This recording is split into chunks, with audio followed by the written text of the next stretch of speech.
Hello, WordNerds, and happy Sunday. Welcome to our book club chat. And this month we read A Court of Thorns and Roses by Sarah J. Maas. And it is one of my favorite books, so I'm super excited. So first we're going to start out by giving it our ratings. So Erin, I have you first. It's really hard because right now I'm halfway through the second book. So that does actually change my mind about some of the things in the first book. So I probably, when I first finished reading it, would have given it 5 out of 5, but I'm going to give it 4 out of 5 now. But I like the second book, so that's not necessarily a bad thing. All right, Rachel, you're up next. Ooh, I'm going to give it a 3.75. That is specific. I know. I was thinking this. I was like, my original thing was like 4, and then I was like, I don't know if I like it that much. But then it was like 3.5 seems a little low, so it's gonna be 3.75. Because I have some feelings, but I also really liked it. So yeah, cool. All right, Megan, you're next. I have like unpopular opinion about Court of Thorns and Roses, but I'm gonna give it a 3. There were things I loved. Like Sarah, like, wow, she can write a kissing scene. Holy crap. But I had a lot of big issues with it as well, which I'm sure we will talk about. Oh, I'm sure. But overall, it was just, like, it wasn't bad. It was not what I was expecting, and it was not for me. As I said, this is one of my favorite books, but there are some pretty problematic things with the book, so I can't acknowledge the problematic things, so I'm going to give it a 4 out of 5. All right, so the first thing that I really wanted to ask you guys about was, what was your first impression of Feyre? Sorry. Yeah, I actually didn't like her at first. No, I didn't either. I didn't like her at all. There's also, I'm probably sure I'm going to be mentioning, and we're going to be mentioning the second book a lot, because the second book. Spoilers. No spoilers. I like her more in the second book, but the first book, I didn't like her for the first maybe like half the book. Yeah. But the first half was so hard for me. Like the first half was probably, well, the first 3 quarters was closer to 2, but the end brought it up to a 3 for me. Yeah. Well, I think also because it is like, it's a Beauty and the Beast retelling. You're like, I know what's gonna happen. I know this person's gonna end up being that person, and this person's this person. So like, but is it like it's always referred to as like a Beauty and the Beast retelling, and I definitely see like where some of the inspiration is. But is it really like a Beauty and the Beast like retelling? Because well, I think I think it's just inspired because like the ending is very not Beauty and the Beast, and like the second book kind of throws the whole first book into turmoil. Exactly. So, you know. Well, and the whole like scene under the mountain and all this stuff, like that's the second one. No spoilers. What? No, the scene under the mountain is how the first one. Right, sorry, I forgot. They do another scene under the mountain in the second one. I forgot. That is very not Beauty and the Beast. Like, if she had just stayed in his house the whole time, then it would be. But yeah. When the book was the most boring, but right. It really like picks up like once she gets under that mountain, you're like, what? Holy crap. Then it's very right. Yeah. Right. I actually didn't have an issue with her initially, like you guys did, because I just hated her family. Like, I was so angry at, like, how much they mistreated her. They're like, go get me food, blah. And I was, like, just really angry that she was keeping them alive and they all sucked. Except for I definitely felt that, but I felt like I was being told who Feyre was. Like, oh, she's this, like, badass huntress. She doesn't take any shiz from anyone. But except when her sisters really want food, and then she's going to just lay down and do whatever the heck they want. Yeah, that was frustrating, actually. It's still frustrating in book 2 how she lets her sister talk to her. Yeah. Like, I really have an issue with this. I almost like unfair. Say that one more time, sorry. I said it's almost unrealistic, like, how crappy, like, her family is. It felt very Cinderella. Like, very Cinderella. Yeah. That is, like, well, again, that's the whole Beauty and the Beast thing, where she has the 2 stepsisters that are, like, really awful, and then the like doting father who's like not really that great at stuff, and then you get taken away to a house and there's a beast there. Oh hey. Well, Belle wasn't initially. She didn't. I mean, in some versions of it, she had stepsisters, but they weren't like horribly cruel to her. They just wanted like the dad to bring them back like rich, Yeah. like Jewels and whatever jewels it was. and silks and stuff. I So read like that it's a this little was bit. supposed to be like very much based off of like the original Yeah. Beauty and the Beast, Yeah. which I'm Which not as makes familiar sense. with. Yeah. Yeah, in the original one, she wanted a rose, and the other sisters wanted gold and silks and all this. Mhm. And that's how the dad got in trouble with the beast, is taking the rose. But like, yeah, I mean, her sisters were like another level of horrible than even the original story, which felt very Cinderella. So Mhm. yeah. Yeah. Mhm. And I kept wanting, like, I assume in later books there's more to them, but I kept wanting there to be just a little something more so they didn't feel like two-dimensional evil stepsisters. Yeah. In the second, I think, if I remember correctly, in the second book, they don't get a full redemption, but you do see them in a different light. Yeah. Especially at the end of the second one, there's like a lot of stuff that goes down, and the sisters are kind of involved in it. No so spoilers. no spoilers. That's as spoilery as I'll go. Yeah. And even in the first one, like when she goes back to her house, I feel like you see a little glimpse that maybe there's something more to one of her sisters. Well, the one sister isn't horrible, isn't she? She's just kind of a pushover, kind of like the dad a little bit. Yeah. It's just the one sister that's really terrible. Yeah. I can't I stand think. it. It's hard to remember. Yeah. Yes, terrible, Yeah. terrible human being. I just remember this is like this one little part that just makes me laugh so hard about when she eventually goes to the Tamlin's house. I just love that for the first like little while she's like sneaking around being like, oh yeah, I'm so stealthy, like I'm a hunter, and then she like gets that spell like put on her so she can see fairies, and they're like everywhere. They run her glamour, and she's like, oh god, like I'm so embarrassed, like I'm just because like all these fairies are probably like, yeah, okay, human, like nice try, like we can see you, like because that's definitely something that I would do. I'm like, yeah, I'm like so good at this, and then I'd be like, oh my god, everyone's everywhere.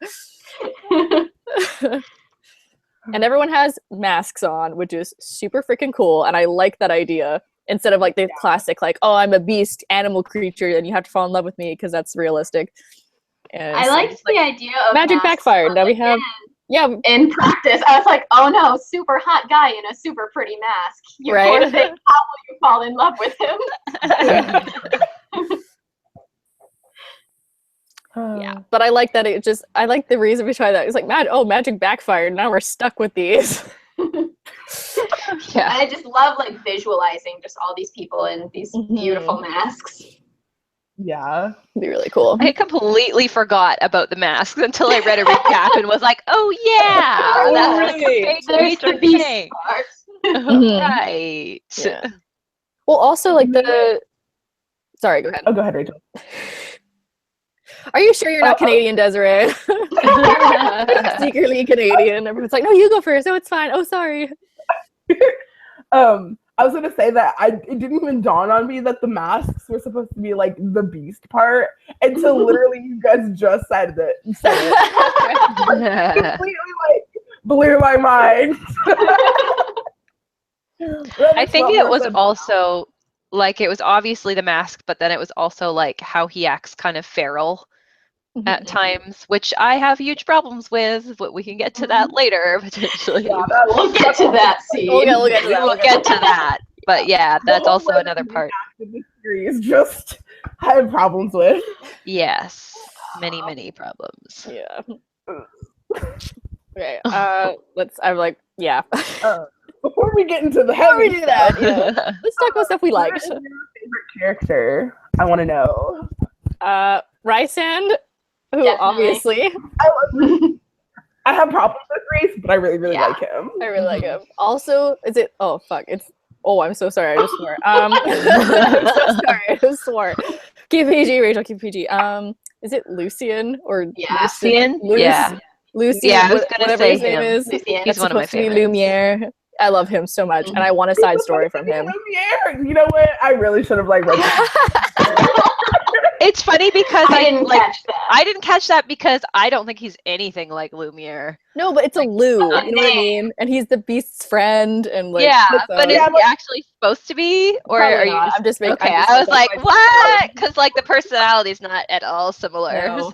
But I really liked him too. He's yeah. so cool. He Yeah, I like love lost him. his mate, and he's just like kind of a rude person, but then also like kind of helpful. But then there was a point where Fair's in the forest like being attacked by that thing, and he like he was like, oh, you could call me for help, and then he almost didn't go and save her, and I was like, oh my god, what Lucian? Oh, like what is going on? What was that was his? one of my favorite parts.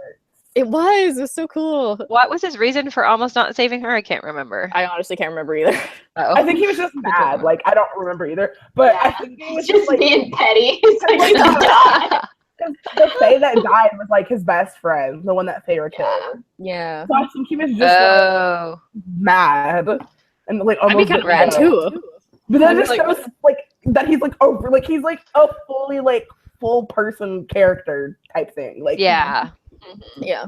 like a normal person probably would have hesitations going to save the person that killed their best friend. Oh, for Yeah. sure. Like that Their makes other sense. best friend is now in love with, like that. Yeah.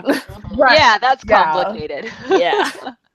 Yeah, that's Just a little bit. yeah. I like Lucian like before I like Tomlin because Tomlin. I don't really like him. I Wow. really liked him. I never liked him. The I only just- reason that I That's liked true. him is because I knew that I had to like him. Because Yeah. the Beast, Yeah, they're I gonna get fall in love. I was like, I have Buckle to up, they're gonna fall in love. Yeah, and I never really liked Yeah. him. He was just like But he was, whatever. like, he was like, super rude for like a really long time for like no reason. Well, like there's a reason, but Yeah. he just got on my nerves and Yeah. like Oh, okay. I also need to say it's like what like the curse, just because like that kind of has kind of has to do with him. I just love how very specific this curse is, and it's so stupid because it's like you have however Oh, yeah. many years to fall in Like love 40 with the girl. Yeah, 40-something years to fall in love with a girl from this place who shoots this friend that has to be a fairy from your cadre. That is much smarter than doesn't a curse where know. you just fall in love. right. right. I'm like, I so love you. Like, specific. words. Yeah. But like- also, please, like I love as it. if that would actually happen. It's so specific too that it's like she has to shoot him in anger or something, or shoot him Yeah, and she knowing that can't- he's a fairy. And she has to hate fairies, and she can't know that he's a fairy, but he has to be in wolf form and has to be part of your cadre. And you're like, Stupid. well, I mean, like, actually, I yeah, loved it. if That I was one was, of the things I loved. well, see, if I was the fairy that was cursing him, I'd probably be that's as specific smart. as I Yeah, could because that's I'd be like, I true. don't know, you're just like get a loophole, right? I guess that's true. I know. But I know. still, I'm like, how did that happen? It would have made more sense if they'd She's set it just up taking somehow to notes, happen. Like, okay, so this, and then this, and then what about this? You know what this? Yeah, it's a good idea. Write that down too. Yeah, yeah. I know when like Aramantha, is that her name? Amantha or whatever. You know what I'm talking about. Wait. Amarantha? Hey. Amarantha. Yeah. I know when like Farrah showed up, she was like, "You've got to be kidding me!" Yeah. I spent like 30 days with like 8 lawyers trying to figure it out. Fairy lawyer. Fairy lawyers. Well, also, I like how it's like 30. What is it? 40 years? Like 39 I years think later. it's 49. 49. What a weird number. Like, what's Yeah. the significance of that number? Why not make it like 100 or like 1,000 or like I don't know. Like, Like Yeah, we're why, saying, like, it's 49? weirdly Like, what's so specific. special about that? I don't know. Super specific. My guess is it that like- that's something from the original. Oh, Fairy maybe. tale. I was thinking like maybe she was talking to her fairy lawyers and they're like, we can't afford 50, man. We just can't. Okay, well, what if 49? They're like, yeah, okay, we can do that. If we're leaving it at 50, the chances go way, way up of it happening. oh man. I'm definitely gonna bring up fairy lawyers like at some point That'd during be every chat amazing. now. Yeah. You need to put it in a book, is what you need to do. There we go. Yes. It kind of reminds me. Do you remember like the fairies from Fairly Odd Parents with the great? Yes. Yes. Oh my gosh. Fairy lawyers. I'm just imagining Cosmo and Wanda like in this book. That's hilarious. Yeah. Could you imagine like this entire series is exactly the same except instead of Lucian, it's Cosmo. Oh, dear. I would. I don't think the world's With ready the for that. original voice actor, not the new one, because I don't like the new one. All right, way too Wow. passionate about this. Moving on. The thing I loved about both Lucian and Rysand? Yeah, not Rysander. No, or I think it's supposed to be recent. Is it But I'm like, recent? it's Rysand. I say it Rysand. It's Okay. gonna be Rysand till the day I die. The thing I liked about both of them was that, like, I knew what they were about. Like, I knew they were going to be messing with you, and it was going to be in their own best interest, or Lucian was a little more selfless, so it may have been in the interest of his friends too. Whereas like with Tamlin, Tamlin. I always just felt like, who are you trying to impress, buddy? Calm Do you down. want to be miserable for the rest of your life? Like, what's this about?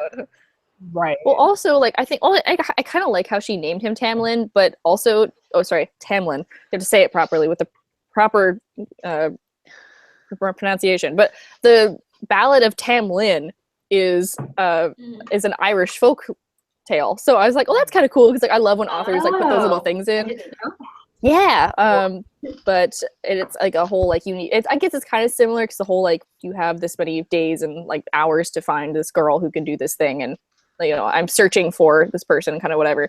So that was kind of cool, but That also is I'm cool. like, but none of Tamlin's like anything made it into the book. So I'm a little bit like, you just named him that because it's cool. Like, Oh, like for sure. The story revolves around the rescue of Tamlin by his true love from the Queen of Fairies.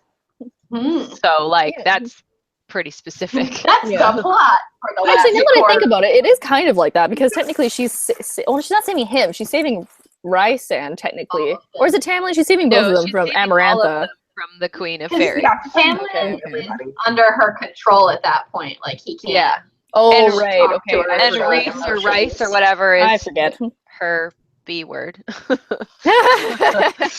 that point. So she saves everyone from her. Mhm. So yeah, it's Right. Okay. pretty much it. Yes. That's Can we cool. talk about Rysand now? Yes. Okay, I Yeah. love him so much. I love his character so much. And I will give it. He is the epitome of the bad boy with a good soul. It's like kind of sickening, like how much he fits It's that everyone's stereotype. favorite bad boy trope. But I love it. Yeah. I can't say I don't like him. Like I love him so much. The funny thing was like Especially the second one. part of the reason I didn't like Tamlin is because he's such a typical alpha male and everything in me was like, not this again. But I liked Reese because he was obviously very much like a bad boy, but not in a way that he was like the main alpha male that you were supposed to like root for, you know what I mean? He's like still very much a bad guy at the time. And yeah, book 2 is like a whole different thing, but like yeah, I don't know. I like the way she did that. I'm a fan. Yeah. And Like- the time under the mountain and everything is just like, oh, it's so cool. I would love to see that as a part of a movie. Like that scene in particular, I think would be really, really cool. That set, that set design. Yes. Yes. I love Reese. Like I don't know, from like the way he's introduced into like his character development all the way like through the second book is just like Yes. like Character he's, like, development's so good. Yeah. so good. Like even from like the very first moment, like a part of you wants to root for him, even though he's introduced clearly as the bad guy. Yeah. Mhm. You know, but a part of you is still like, what is that about? I wanna know more about What's him. your deal? Talk Isn't to me. Okay, exactly. Isn't the first the first time that we meet him is he's in the study and like Feyre's hiding behind curtains? Is that right? No, I think the first time we meet him is like isn't that the Great Rite that night, right? Oh right, yes, okay. Yeah. The like sex festival. Yeah, that one. Okay.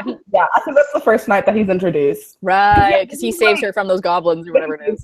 Yeah. Yeah. Okay. Yeah, from that point I'm like, who is this? I bet you're gonna be important. Yeah, and then the next time is when he comes and then she's hiding. Yeah, and then he like screws with her a little bit, and I that was the point where I was like, I know you're bad, but there must be something else to you because you Yeah. are not being. This is not good, but also like, oh my god, it's so cool. You're clearly Bad boy not with the heart. good, but you're being described in such a way that I think you'll be important in the future. There's a lot of emphasis on you, strange character I don't know much about. Yeah, You must be very exactly. Yeah. Yeah, then Honestly, Reese is like the only reason I'm considering reading the second book. read the second book. It's so good. I've already read a lot of spoilers, so I already know a lot of what.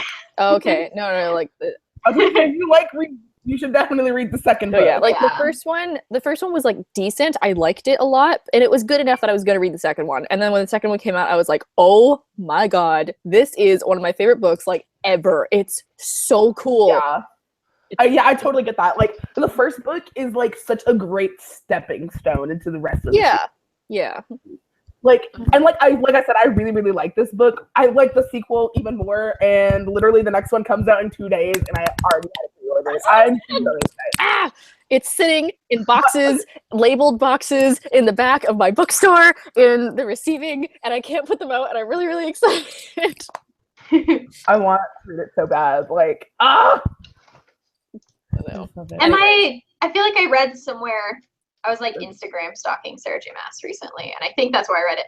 But so the first 3 are like a contained story, right? And then the next 3 are like a different story in the same world. Yes. Is that right? Okay. As far as I know, we're going to other fairy courts, which is Okay. I don't know. I don't know. I like it, but I don't like it. You know what I mean? Because I'm just like, make it all one, or just like cap it off. But then again, she has made such a big world that there's a lot to explore. Yeah. yeah. Because like even in the second one, we go to the night court and we go to the spring court, I think. And then Tamlin's court, which is like, I can't remember what that is, summer or something like that. So it's like, fall? Is it fall? Is it fall? Golden Boy Alpha Male Court. Maybe it's summer. I don't know. We only go to like Tamlin's 3. Court is spring.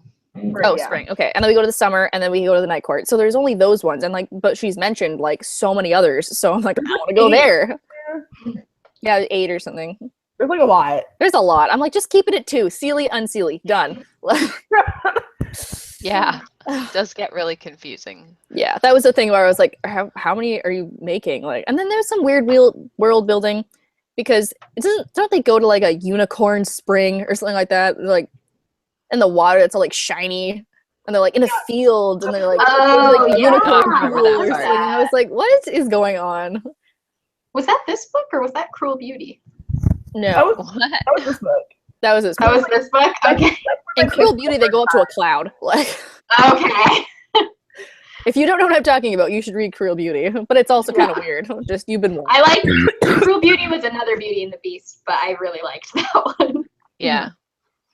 Well, especially, I like the similarity that one shares to this one, and I hope this isn't too much of a spoiler. I don't think it is, but like Feyre, the reason I didn't like her is because she's not really like a good person, and like she's okay, but she's not really that. Yeah, I like, liked that. But in the second one, especially, like the end of the first one and into the second one, she kind of embraces not being a good person, and I really like that about her character development, because she's not this like squeaky clean, YA heroine that's like, oh, I believe I can fight for, the good side and but she's like, you know what? I'm not really that great, and that's just how I am. And I'm kind of like, you go, girl. Like, she's not a villain. You do you. Yeah, you do you. She's not really an anti-hero. She's not really a villain, but she's definitely not like a, she's not an angel. Right. Well, that was honestly my favorite part of the whole first book, was her ultimately deciding to kill the Fae at the end in the third challenge, because I was like, oh, this is such a hard decision. And I love that she had to make it, and I love that she didn't do the classic, I'm the hero, we'll find another way out of this. Yeah. Right. Like she actually like went through with it. Like Yeah. All right, let's talk about the challenges. It's a hard scene to read. I actually was just revisiting. Yeah. Yeah. Because I was like, I need to reread the last bit so I remember how it ended. And I was reading that scene like wincing, because I was like, oh yeah, I forgot that like she did that. It's pretty horrifying. Especially because the one lady is like, oh yeah, just do it or whatever. And I'm like, well, that makes other guy sense. But like the first guy was like pleading for her to not, and like, please don't hurt me and all this stuff. I'm like, holy crap, how would you do that? Like, yeah. rough scene. Yeah. Okay, challenges. First Challenges. challenge. Also, I feel like it was definitely like fairies, Hunger Games. And I was kind of like, where this? Yeah. Everything is beautiful and pretty and sexy times, and suddenly Hunger Games. dark murder. The challenges, like the time under the mountain, is definitely what made it was a good book. Yeah. Her other challenges was like. Her other series was similar, like it felt a little Hunger Gamesy to me as well at certain points. Yeah. Well, wasn't that's how Throne of Glass was advertised, wasn't it? It was like Throne of Glass with assassins. Sorry, it was Hunger Games with assassins. Yeah. It was like Hunger Games meets Game of Thrones or something. Yeah. It was advertised, I think. Yeah. Mm-hmm. So this one had that element a little bit too. Yeah. I don't know Which how I feel about it. I didn't hate it. I didn't love it. I felt it kind of came out of nowhere. I felt like maybe like one challenge would have been more like to plot, but all of a sudden It's a was very like, you have all these fairy things thing to do, and I was like, though. Like it's such a fairy thing to do. Yeah, true that. So it's not like shocking or anything. Yeah. I like fairies that just mess with people. Like that's what they do. I Exactly. love fairies that are just like, you know what? Screw you. We're gonna do this. Like yeah, like just suck. the riddles and the challenges and like the bargains and stuff like that's very, very fae. Yeah. I really My only wish for the ending was that I felt like Feyre, she did a lot, but she didn't actually, like 2 out of 3 challenges she wouldn't have gotten through on her own. Not for like Reese. she needed that other guy, and it felt kind of like Reese like was there to save the day. I was like, no, I want Feyre to kick butt and take names. I don't save the day herself. Yeah, I think I was okay with it. It was kind of like he was helping her, but I don't think it was necessarily just him. Like I didn't get that vibe of like, I think he gave her the answer to the second one because she couldn't read. like you gotta make a better challenge then.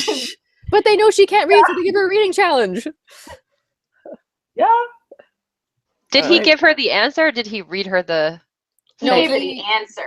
Oh. Yeah, he like legit like told her like, hey, it's it would have been better if Although, he just read it for her.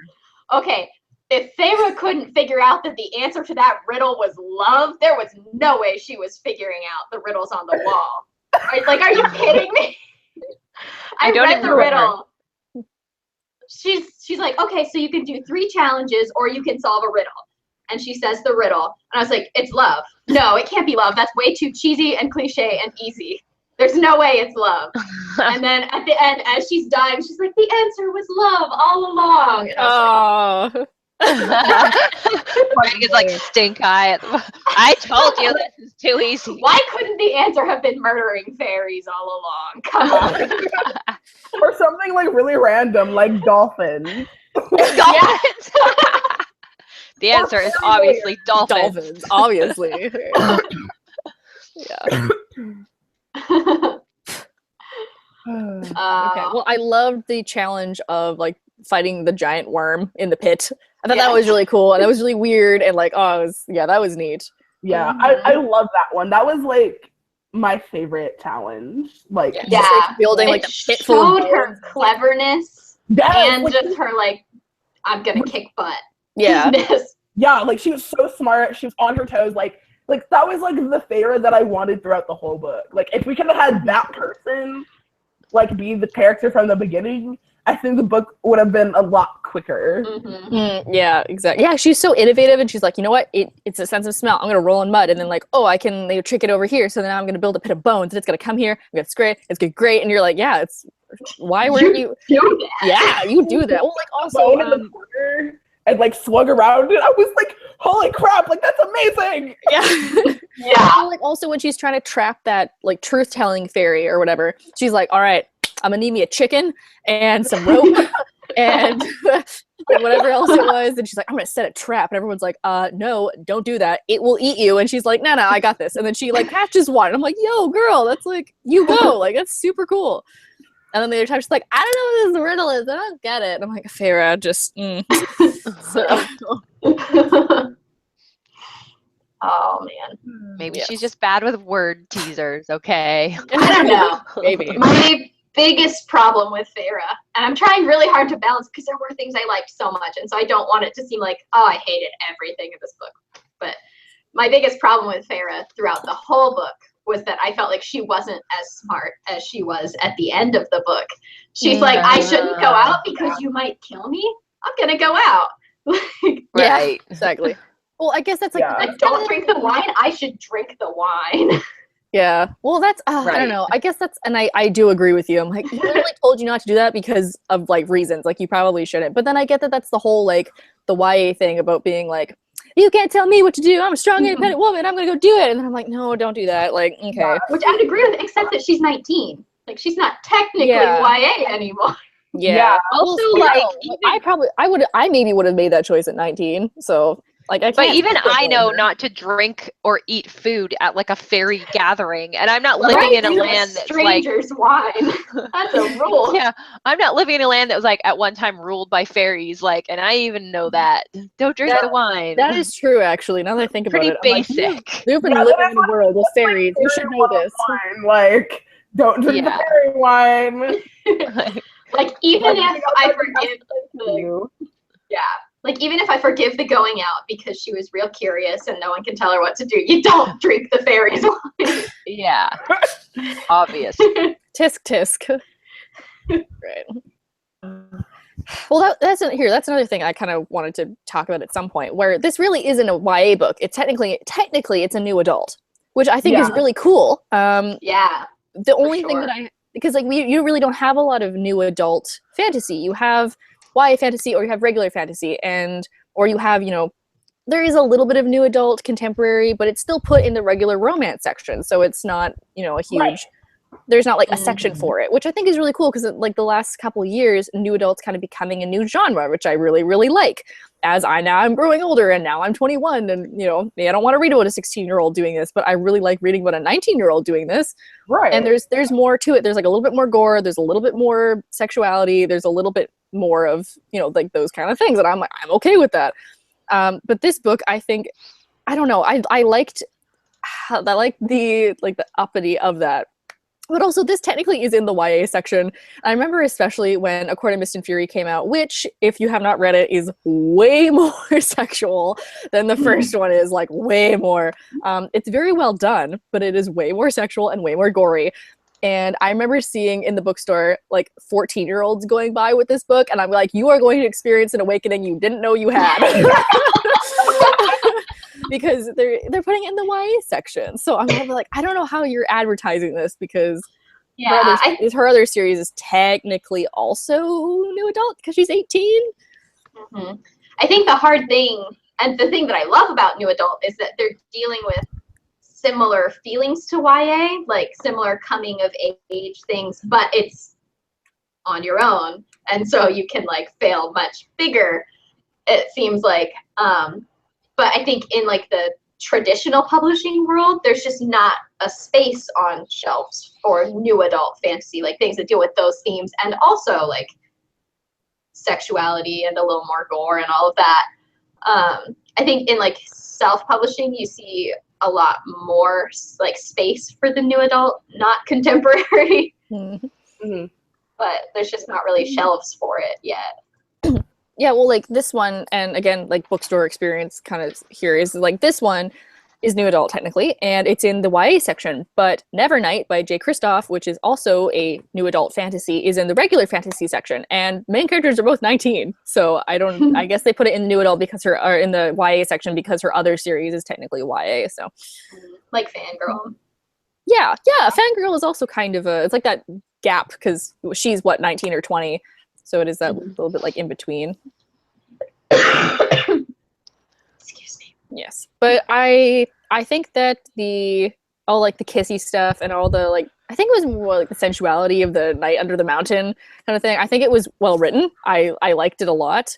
It wasn't just like there is some sex to like spice things up. It was like, ooh, we're dangerous. We have sex. Oh yeah. No, I think it was well written, and I especially like the whole like vibe of the under the mountain, how it was like dangerous, but also like she was kind of sexy. Like she had that like she had like basically like scarves on her, and then she's like painted in a bunch of like blue stuff, and yeah, it was just like it was hot, but it was like a nicely written hot.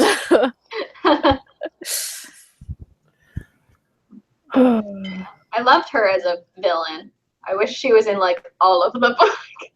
Amarantha? Amarantha.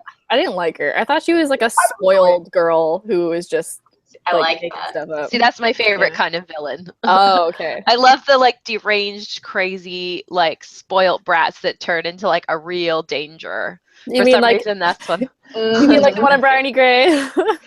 Yeah, the main villain in Bryony Gray is basically that. Yes.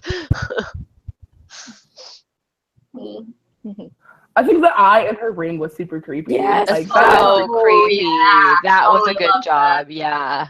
Yeah. Or the part, oh my god, I just remembered this. I just remembered how creeped out I was when in the beginning when you meet Rysand in the chamber and they're like having a talk and he's like, "Oh, what's your name?" and she like gives him some random name because she doesn't want to admit it. Oh, And then yeah. under the mountain they see that girl and she's like strung up and like tortured because they're like, "Well, you gave us a name, so we went after her." And I was like, "Oh, it's like, oh god. Oh." It's so fairy like, it's so creepy. Yeah, and I love that there were like such real consequences to all the things they were doing.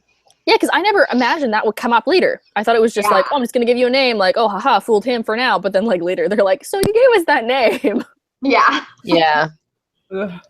And that's like another thing that like Feyre has to struggle with now forever. Yeah, it's knowing that she killed someone.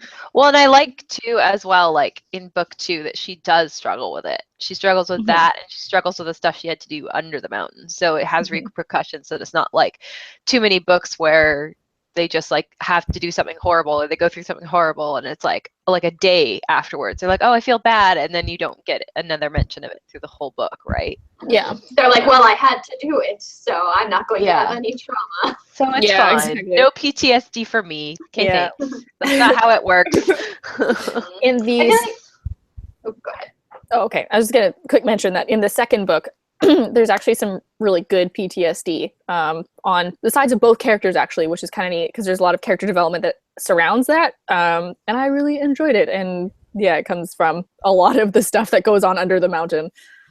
Yeah, I think that's so cool because it's so hard to do well. Like, you want to make sure it's there, but then also like there was a lot of that in Insurgent, but people didn't really like how it was done because it felt like it like hindered the plot. And so it's like, how do you find the balance? I don't know. Maybe book 2 does it, and I'll have to read it. She had a lot of PTSD involving guns, and she was like, Oh,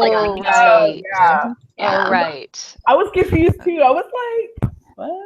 I just remember that she didn't like picking up guns. I don't remember like how it was written or anything though. Yeah, I forgot that was how she'd done it, which is like one way of doing it. But yeah, I mean, if it hampers the plot, I don't know. That's a hard one because you want it to be realistic, and that very well would hamper your life plot. Yeah, exactly. Yeah, it would. That's why you go get help for it, because it hampers your life plot, i.e., getting anything done, right?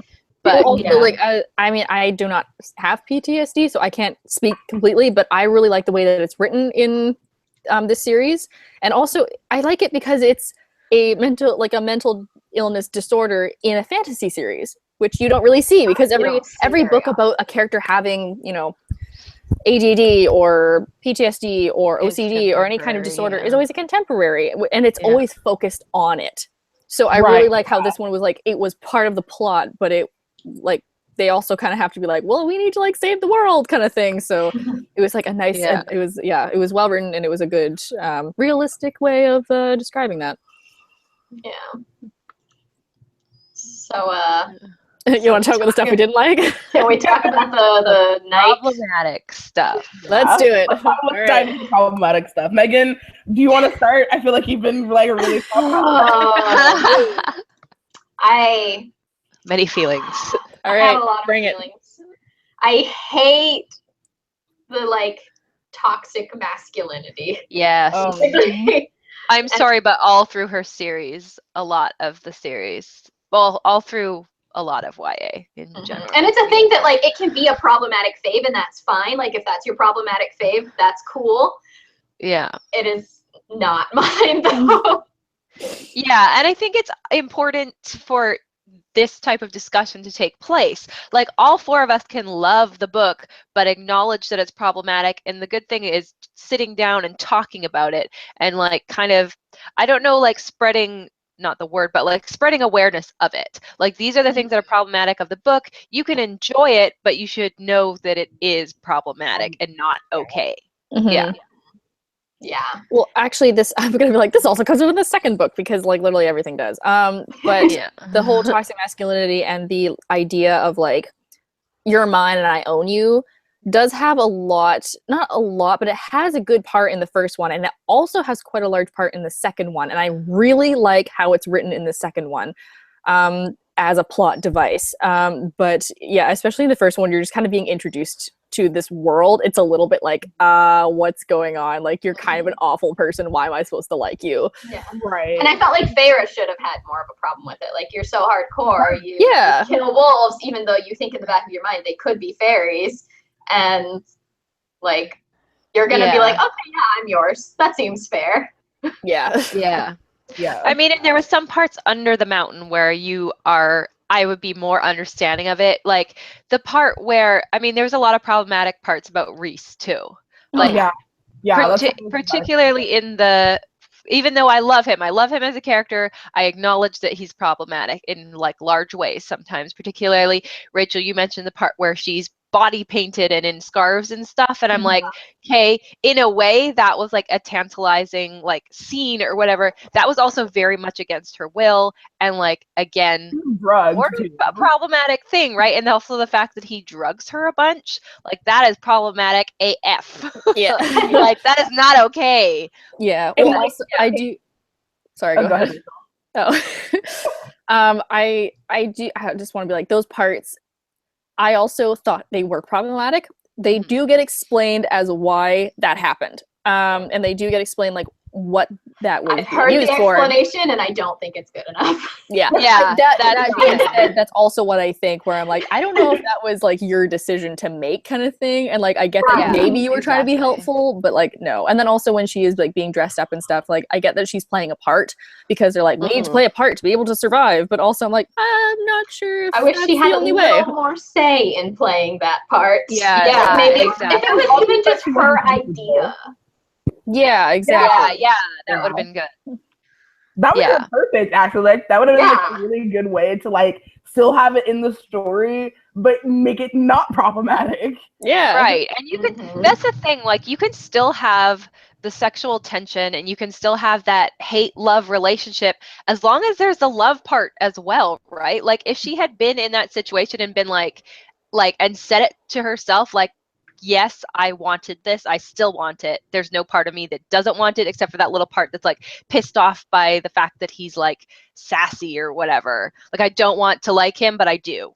Like at that point, it's still sexy, but it's not super, super problematic where she's being forced into it, right? Yeah. But yeah. We had someone point out in the comments a point that I think is really interesting, saying, like, I think in part Feyre needed and like wanted that strength because no one has ever protected her before. And so I think that's a really interesting theme, and like I would love to see that explored, and I would love to see her saying like, hey, I want you to do this. Yeah, exactly. Consent is the issue. Yeah, exactly. It's the issue always comes down to consent, because you can say like, oh, he had the best in mind for you. He did it because he loved you. He did it because he wanted to protect you. It needed to happen because you've never been protected. Stuff like this. It's not like necessarily bad because it might be true, but it also needs to be deconstructed in the text so that it's clear, right? Because otherwise it's on its own, it's problematic still. Yeah, like if you locked her away in a cell and like, oh, it's for your own good. Yeah, but like that doesn't make it like, a good thing. Like, and which is where the second book, no spoilers, but there's a lot about that in the second book, which I really appreciated. Yeah, I think she did a great job. Like, and Rhys is still problematic in ways because there are things that don't get explained to my satisfaction or like are not explained yet. I'm only halfway through. I don't know. But like, I like what she did with Tamlin in the second book so far. Yes, I like him. See, I hate him, but I love that I hate him. That's the thing that I really appreciate in the second book, especially. I feel like to draw a comparison is similar to what Tahara Mafi did in Shatter Me, with the main her main love interest originally, Adam, and then I don't want to like spoil. I don't want to spoil, but like it's been out for long enough. I mean, okay, all right. Spoilers. Well, don't spoil big, because I did put in the description that there's no spoilers. No spoilers. Okay. Why don't I hold up the spoiler hand? I'll hold up the spoiler hand, and then when I put it down, everyone can resume their volume. Rachel's the spoiler hand. Okay. Anyway, spoiler. Take off your headphones. So, the spoiler dance. Just how Tahara Mafi did it with Adam, where she sort of falls in love with him. I think personally because he was the first person to ever show kindness to her, for one thing, and the first guy her own age that she, well, not the first guy. Yeah, basically, right? Basically, there was one other guy. Her, coincidentally. Exactly. So she sort of falls in love with him by default, and then he turns out to be a mega huge jerk. Yeah, and I did not like him.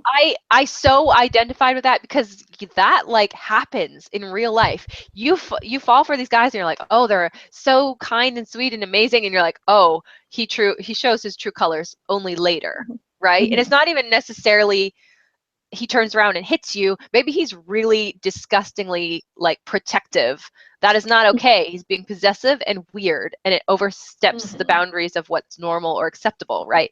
And that's what she did, and flipped it around with Warren and Adam, so that Adam became the bad guy and Warren became the good guy. And I loved that. Me too. I like that a lot. Because, it's so realistic, because a lot of books, it's like the first male character you ever meet, they're the love interest. Right. They're going to be the love interest for the entire series. And I'm just like, well, it's not like I know it's what's going to happen. It's predictable. And this one was like, surprise.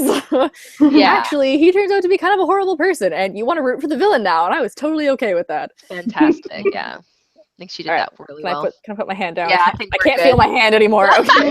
All right. Rachel has lost all the feeling in her right hand. So yes. Moving on. Okay. No more spoilers.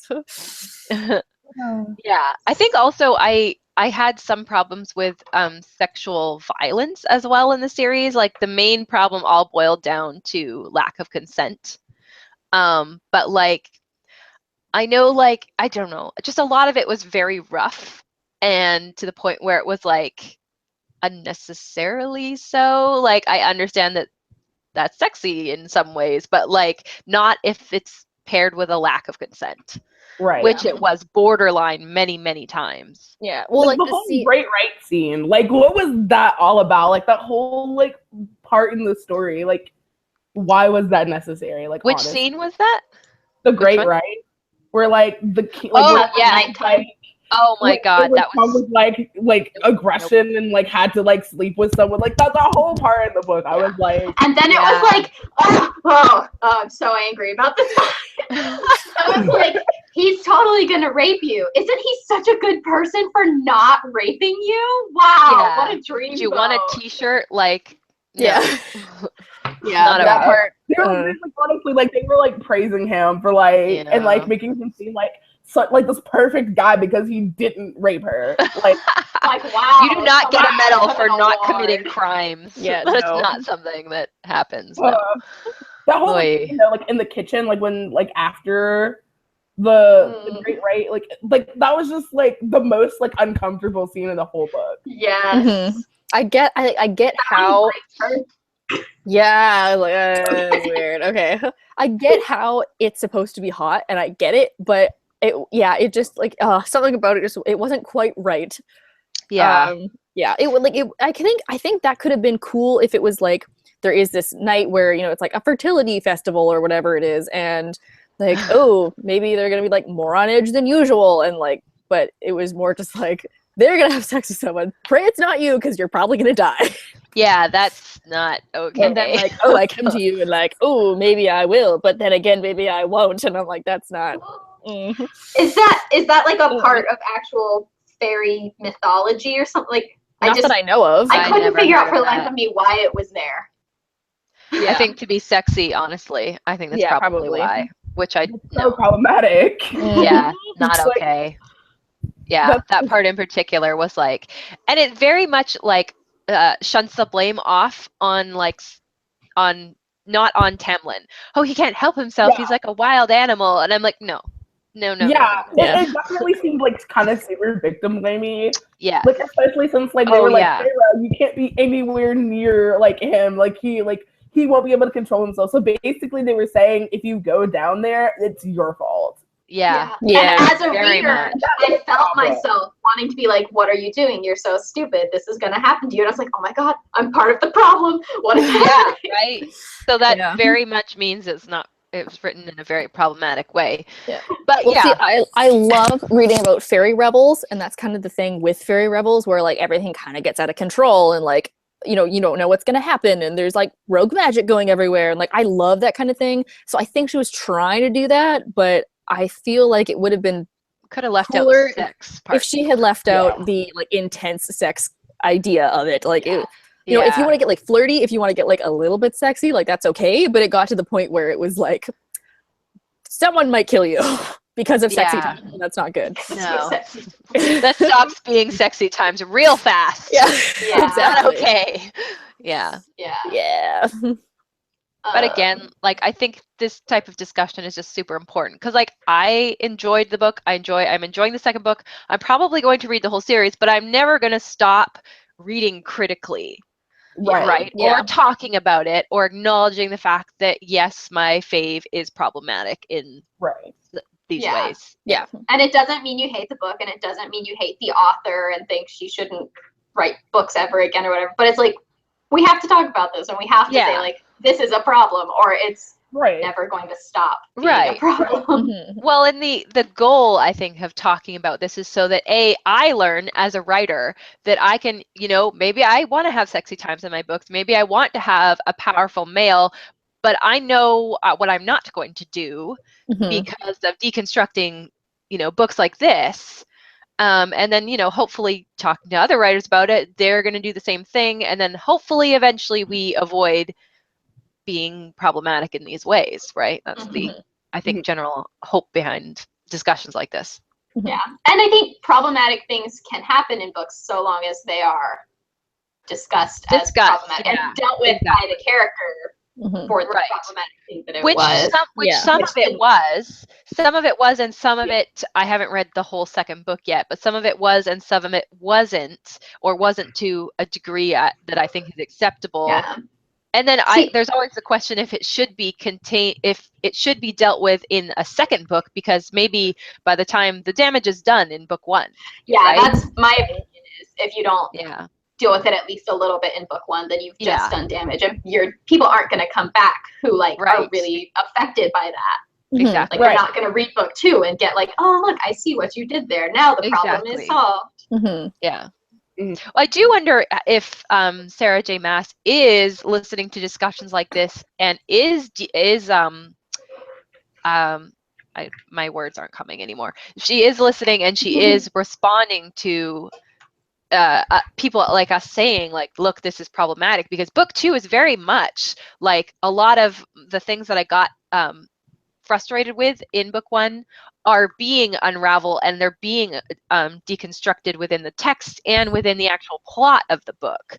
So I'm like, I do wonder if she is listening to these discussions and responding to them, which would be great. I hope so. That would be great. At the same time, I would want her to say that that's what she's doing. That's true, actually. Good point. Yeah. Like, even just saying like, oh, I was reading a bunch of reviews, or I was watching a bunch of reviews on my book, and I noticed that people were saying this, this, and this, and so I'm going to work to change that in my writing. Right. Like, that'd be great. Just saying that. She hasn't, so I could just be wishful thinking there. So, yeah. Like, I think just like the fact that like if she could like acknowledge the fact that there is in fact a problem and that people have a problem with it. But, Yeah. I think though that some people just want to continue to write stuff like this in spite of the fact that it's problematic because it's what they like. And I don't know. I mean, like I get liking that particular thing, but I don't think it has to be. I think you can still have like sexy times without needing it to be like non-consensual, you know, like that doesn't need to be a thing. And maybe that's a problem if it does need to be a thing for you. Like, don't share that maybe with the world. That aside. This got into a heavy discussion. We got real on the word. Yeah. So on a more positive note, do you want to talk about some of your favorite like scenes? Because we talked about favorite characters and we kind of talked about favorite scenes, but like if you had to pick one that's like the best scene of the whole book, what scene would you pick to be your favorite? When she kills the people. Megan, seriously. Not because she's killing, but just like the hard choice that like she's forced to make, and I feel like it tells you so Right. much more about her character than I've saw about her in the rest of the book. Like I felt like Sarah had told me a lot about Feyre's character, but not really Right. shown me anything, and I felt like that I was like, you just showed me who she is, and I loved it, and it hurt, and I know it's gonna hurt her, and like it was great. Yeah, the whole like True. the whole takedown of Amarantha is my favorite. With the like starting with the people and then her turning around and being like, "I'm gonna just, bam, you're dead." Like, Yeah. Also, can we just really quickly talk about how something that I did not like, that she's a fairy now? Oh, you didn't like that? I did not like it. I felt like it came out of nowhere. I felt like it was a chill cop out. She's dying. Oh, let's make her a fairy. Okay, cool. I was like, Well, I feel like they made her a fairy because of what happens in the second one, and probably yeah, like, right. Like you need to be a fairy to like do this, but I don't know. I didn't like it. There was no build up of it. There was nothing but her. No, Like, I want to be a fairy. no hints, nothing. No, it was just no Except hints. for her name. Freaking Her name. name. It's literally pretty. Oh, that's another thing that I have. I'm like, it's it bothers me. It bothers me a ridiculous amount for no reason. Pronounced Feyre. Yeah. Well, when I first saw it, I was like fairy, and then I was like, wait a minute. And then someone said that it was Feyre, and I was like, okay, that's fine. Oh, because I read the pronunciation guide. That's what it was. Yeah. But I was like, really, fairy, really? Yeah, I was like, that's kind of hitting the nail on the head, don't you think? But I didn't like that she was made of. I didn't like it, but Yeah. I mean, like, I guess it's okay because the second one ? I don't know. See, having read Sarah J. Maas's other series, I haven't read all of the books that are out in it yet, but I have read a lot. Like, that did not surprise me at all because the men felt very similar to the men in the other series, and so Did they it's like really? same men, different scenario, just like the way they behave around her. Oh, I didn't think about that. Very, very similar, and I'm so gonna keep my eye out for that now. yeah. So the fairy thing did not super shock. I did still not love it, but it does a little bit solve a power imbalance. Like she is now the same level as the men around her. Yeah, true that. Yeah, I do see. Yeah, I get that. Yeah. Also, sorry, go ahead. Go ahead, Phil. No, it's like a whole other tangent. Like, go ahead. Oh, okay. I was just gonna say, I don't know. I can't really pick like a favorite part, but the part that comes to mind is after the first challenge, and Feyre is like back in her cell, and like it's when Reese like decides to help her, like for when they were bargaining, and she was like, he could have asked for every week of my life, and I would have had no choice but to say yes. And I just thought that was like such a really interesting scene, and like how like when she gets her tattoo. Yeah. I really like that scene. I think it's a really cool scene. Well, I was gonna say that that kind of nicely works into the segue that I was trying to do. Is that at the end, if anybody here has read the first one but not read the second one, there was a part at the end that really confused me until someone actually told me what happened. I was like, oh my god, what? How at the very, very end, after she's a fairy, and she's like on a balcony or something, and Rhysand shows up, and they're talking for a little bit, and all of a sudden he just like disappears. Like he gets really like shocked for something and he disappears. I was like, what? I don't get it. He imprinted on her. So now that leads into the second book, which is based on the myth of Hades and Persephone, about the whole like 1 week under the mountain and then the rest of it above in the spring court. But I just thought it was like super weird because I'm like, he just disappeared for like no reason. Like, yeah, that was a really weird part of the book. I was like, I don't get it. And then someone was like, no, he imprinted. And I was like, oh my god. So you just imprinted on someone else, on someone else's bride, basically. Like, all right, that's gonna be problematic. Is the third one also a retelling? I don't know. If it is, I don't know what it's based on. I wonder Too. I guess we'll see. I shall read it and I will tell you. It seems very interesting. I'm ready. Yeah. I'm so excited for the third one. Oh my god. Yeah, if anybody is thinking about reading the second one, you need to read the second one because the second one blew the first one out of the water. I was very impressed. I was very impressed. You guys have sold me. I'll get the second one. Especially since I know the third/final one is coming out like 2 days from now. Yes. So if there's a cliffhanger, I can just read on if I want to. Yes. I'll be interested to see if you like it or not. Yeah. Because I'm like halfway through, and I was very intrigued by the first bit of it, and it's slowing down for me now, though, which the last series really did as well. Like I was bored halfway through I always forget, the Queen of Shadows. I was like, can this hurry up and like what's happening? Mhm. And I'm finding myself a tiny little bit like that through the second half of this one, and I'm hoping it might pick up again. I don't know. I'm gonna I keep think reading. it's just there's so many things that are happening. And I get Yeah, in both exactly. series, it's not really exclusive, but because there's like so many little plot lines that she's trying to pull together, and they do all work out, there's just a lot to focus on. Yeah. I have always been so Yeah. impressed with how she pulls together every single thread at the end and just makes Mhm. this like killer ending in all of the books of hers that I've read. Mm-hmm. Or there's like that little thing that you thought like forever ago was actually this thing, and someone was doing that the whole time. They show up being like surprise, and then oh my Right. god. Mhm. So I I'm will very excited say- to see what's gonna happen in the third one. Yeah. Mhm. With the Throne of Glass series, with the first 3, which is what I've read, and now I'm waiting for the 6th one to come out to just binge read the last 3. But with the first 3, it took me a really, really, really long time to get into them. Like it took me like a month to read the first half, and then I zoomed through the second half in a day for all 3 of them.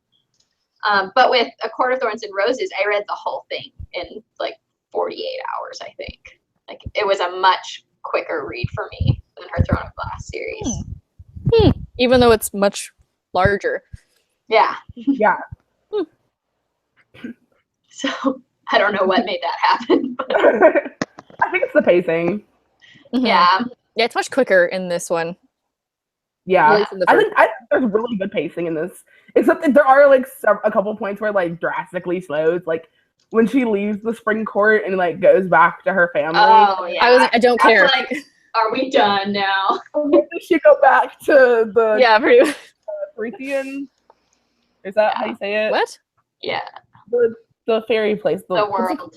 Oh, I don't know. Wait, I have the book right next to me. I'm gonna look. In I think it's Parisian. Yeah.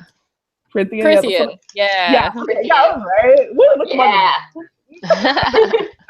Yeah. but yeah, I was so bored. Like when she went back to the house and was like talking to her stupid sisters again, and like really like not the greatest father. I was just Yeah. like, let's have to go back to like the other place because this is boring. I am so glad that she did not end the first book there and make the Under the Mountain part be a whole different Yeah. book. Yeah, same. I probably wouldn't have liked the first book nearly as much because the ending is really what kind of saves the whole book. Yeah, Like, really. not that it really needed saving because I did like the first half, but just like the second half is just so good Mhm. that it kind of like is like, okay, yeah, I really like this. Yeah. Yeah, I feel like the first half is very much a romance, like 100% Yeah. romance. And like, if that's what you're looking for, then you're going to absolutely love it. And then the second half really delivers on the blood-soaked romance that we were promised with the description. Yeah, Mm-hmm. yeah, I get that. Oh. All right. Any last comments before we call it a night, guys? Don't think so. Yeah, let's see. Read it. What have you got to lose? It's good. Read it, learn it, live it, love it. It's great. Even if you don't love it, it provides a lot of things to think about. Discussion, yes, definitely. Yeah. It's a thinker. Mm-hmm. And she's one of the biggest names in YA fantasy, if not The biggest. like the biggest right now. Mm-hmm. So like, Mm-hmm. you should know her if you're gonna write fantasy, I think. Yeah. She has a very unique voice. Yeah, she does. The way that she weaves plot lines together is just incredible. You might as well be a seamstress. That's great. Ooh, I like that. The word seamstress. There you go. All right, guys. Well, that's all we have for you this Sunday. Join us next week. We're having another live stream. Don't know what it is, but we're Be the gonna one have. Aaron suggested. Woot! Best and worst writing advice. Oh, okay. Yes. Next week, live stream is gonna be about best and worst writing advice. So 7:30 Eastern Standard Time, and we'll see you there. Bye. Bye.